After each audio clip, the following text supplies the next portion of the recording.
Rabbi Elizabeth Bonney-Cohen, and I'm going to offer my Devar Torah that was offered on Shabbat, Parashat Shemini, just a couple of days ago. This week I was thinking back to the very first Friday night after we were all instructed to stay in our homes. Matt, the kids, and I were sitting at our table in our living room. It was phase one of dinner time at the Bonney-Cohen household, serving up chicken nuggets and whatever else we could throw together with next to no preparation. As the expression goes, with haste we entered quarantine, right? Like many others that evening, we logged on to a virtual Kabbalat Shabbat with Kicks, joining together with those from Minyan Shalem and Washington Square Minyan, communities with which we regularly share a building, but rarely share a prayer space. Something about our physical distance paradoxically allows for other barriers to fall away. And it was lovely. We sat at the table as the kids ate, singing and clapping along with the melodies to welcome Shabbat. We got to Mizmor LeDavid and our singing turned to dancing. Maor wanted to join in the festivities, so I picked him up out of his booster seat and began twirling him around the living room as we sang. But see, he was potty training, because what else are you going to do with a 2-year-old who's cooped up inside all day? And it was just day one of potty training, which means that he was completely naked. He embodied that vision of King David that is described in 2 Samuel, dancing so earnestly, half naked before God. We couldn't help but laugh and let the joy of that moment carry us deeper and deeper into the joy of our prayer. At the close of the service, I unmuted myself to offer a few words of Torah and to lead Mortar's Kaddish. As I was speaking, I heard the sound of an electronic toilet flushing, Maor's potty in the corner of our living room. I mustered what little mental energy I had to ignore the sound and hold my train of thought, but then, just 20 seconds later, there it was again. What a microcosm of this bizarre time. It's messy and chaotic and unifying and isolating. And life, of course, regularly has moments like this when we hold so many emotions or experiences all at once, when we feel overwhelmed by all that we're asked to endure. But this is different because we don't know when it will end, and we don't know what's on the other side of it all. I pray that we'll look back at this time and it will feel like just a blip in our life experience. But right now, it feels relentless, consuming, and daunting. I was talking with a young man recently who remarked that uncertainty is the hardest part of our present moment, the unknowingness of it all. When will we be able to congregate again? When will we feel the embrace of our loved ones? Will we keep our jobs or have the financial resources to see us through this? How will all of this time in front of screens change us, our children, our students? While it's not a direct parallel, the conversation got me thinking about the Israelites at this time in their journey. It's only just been days since they watched the sea part before their eyes, revealing the dry ground that would lead them to freedom. But that sea feels far away now as the reality of their new situation begins to sink in. From the narrowness of Mitzrayim, they've entered the wilderness, the unknown.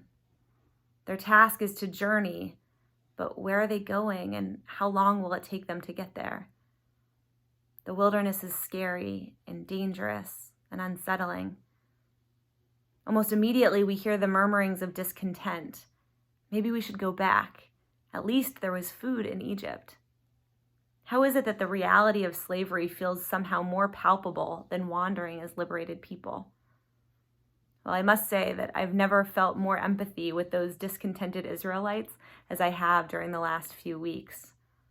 The not knowingness of the uncertainty in this moment is so unbearable that, like the Israelites, we long to do almost anything to escape it. But just like for the Israelites, going back to normal right now means exposing ourselves to life-threatening conditions. We can't go back. It's just not an option.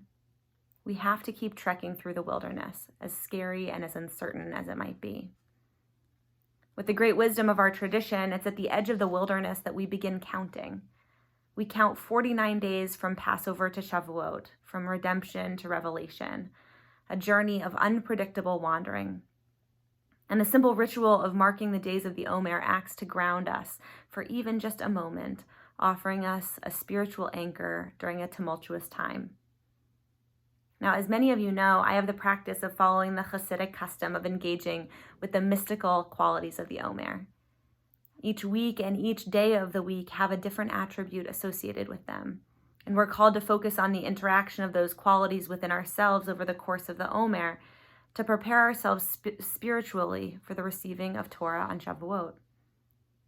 This week is the attribute of Gevura, boundaries, limits, distinction. This is appropriate. In connection with today's Torah reading, Rabbi Hamilton wrote in this week's Idavar that the week's Torah portion thrives on making distinctions. Distinctions set boundaries applying to offerings and diets.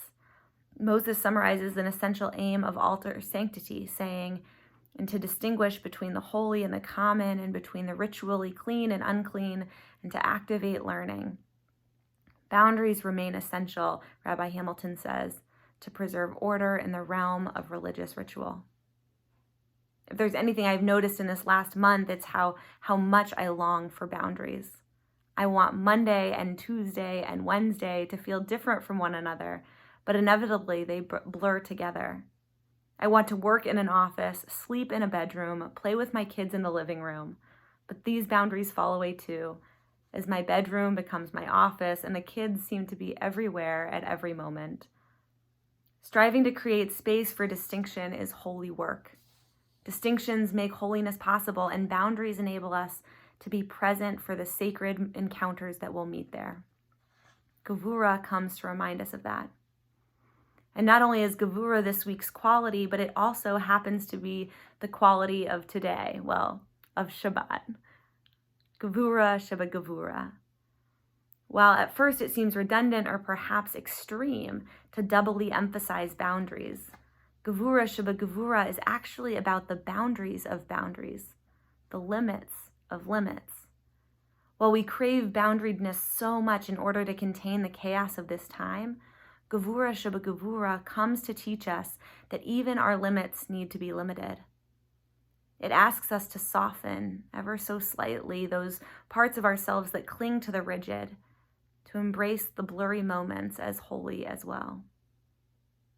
Just take my opening story, for example. Blurred boundaries abound. It's dinner, it's davening, it's prayer, it's potty training, it's messy, it's beautiful, it's earnest, it's embarrassed. This is where we dwell right now. It's uncomfortable, it's unknown, it's gray, it's blurry. And yet holiness dwells there with us too. My blessing for us today is that we can hold to the boundaries that give us life.